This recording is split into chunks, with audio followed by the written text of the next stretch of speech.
Assalamualaikum warahmatullahi wabarakatuh. Musim COVID masih berjalan. COVID belum berakhir. Jadi di antara perkara yang ada kaitan dengan COVID-19 ni ialah ni. Ini orang panggil dia mask. Orang Indonesia panggil masker. Bahasa Malaysia standard orang panggil pelitup muka. Orang kampung panggil topeng. Ini nama dia mask. Okey. Jadi saya nak cerita penggunaan mask dalam sembahyang. Dalam konteks yang lain kita cerita dalam lain sesi. Semasa sembahyang, terutama sembahyang berjamaah di masjid, di surau ataupun di tempat awam, maka dinasihatkan di antara SOP dah, dinasihatkan kepada orang-orang yang sembahyang ni supaya menggunakan mask. Jadi penggunaan mask ni semasa sembahyang kita pakai macam ni. Kita pakai macam ni. Okey. Bukan kita pakai macam ni. Kita pakai macam ni. Jadi semasa kita menggunakan mask ini, kita tutup hidung dan mulut. Kita tutup hidung dan mulut. Persoalan dia, persoalan yang berbangkit, adakah sah sembahyang kita? Adakah sah sembahyang kita apabila kita menggunakan mask? Kita buat macam ni. Sah atau tak sah? Jawabnya ada dua jawapan. Ada dua jawapan. Jawapan yang pertama atau jawapan yang besar adalah sah. Ada sah. Tapi pecahannya ada dua. Sekiranya penggunaan mask itu tanpa sebarang sebab yang syar'i. Tanpa sebarang sebab yang syar'i, maka penggunaan mask ini atau apa-apa sajalah, kain buruk, sapu tangan dan seumpamanya, menutup hidung dan mulut. Menutup hidung dan mulut, maka kalau tak ada sebab, tak ada pasal apa, sembahyang kita masih sah tetapi makruh. Tetapi makruh.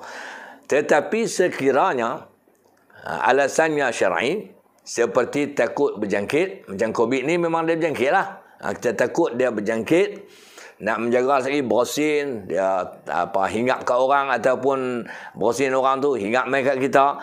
Kerana takut berjangkit, sebab jangkitan COVID ni bahaya, kita pakai ni, maka sebab itu syar'i. Maka penggunaan mask ketika dalam sembahyang tidak lagi menjadi makruh. Tidak lagi menjadi makruh, sembahyang kita sah walaupun kita menutup hidung dan mulut kita. Ini suasana sembahyang di mana? Di masjid, di surau, sebab ahli-ahli yang sembahyang tu menghimpunkan di antara kawan-kawan kita, anak-anak Korea, adik-beradik kita dan seumpamanya. Tapi kalau kita sembahyang di rumah bersama dengan ahli keluarga kita, dan ahli keluarga kita ni kira semua sejahtera daripada COVID. Kita tak syok dia kena COVID. Kita duduk salam setiap hari dan seumpamanya, maka janganlah guna mask masa kita sembahyang. Kerana kalau kita guna mask masa sembahyang ni, hukumnya adalah makruh. Pasal apa? Tak ada sebab. Tak ada takut jangkit apa. Sebab kita dengan ahli keluarga kita yang memang seorang pun tak ada disahkan penyakit itu. Tapi kalau kita sembahyang di masjid, di surau, sebab kita bercampur dengan kebanyakan orang, maka penggunaan mask ini adalah harus tidak makruh sebab bersebab. Sebab bersebab. Nanti bila COVID dah tiada, habis dah, diisyaratkan COVID dah habis di Malaysia, di seluruh dunia, maka penggunaan mask pada ketika itu kembali menjadi makruh. Faham tak faham? Harap-harap fahamlah. Itu satu. Kemudian yang kedua, kalau orang pakai mask ni, misalnya tekak ni, kalau orang pakai sampai tutup macam ni, sampai tutup dahi, apa hukum pula? Apa hukum pula sampai tutup dahi? Maka dalam mazhab Syafi'i, kalau kita tutup dahi macam ni, semasa sujud saja tu, masa berdiri tak apa lagi.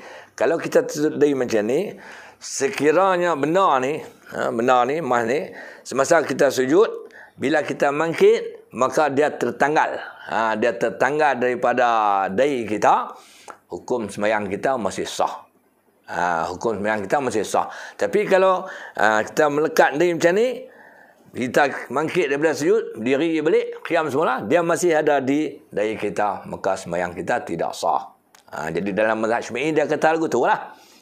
Tapi kalau dia tertanggal, tak mengkit-mengkit, dia kita duduk nampak balik. Maka sembahyang kita adalah sah. Jadi saya beri penjelasan kepada tuan-tuan dan puan tentang ada seorang dua duduk tanya tentang penggunaan mas dalam sembahyang.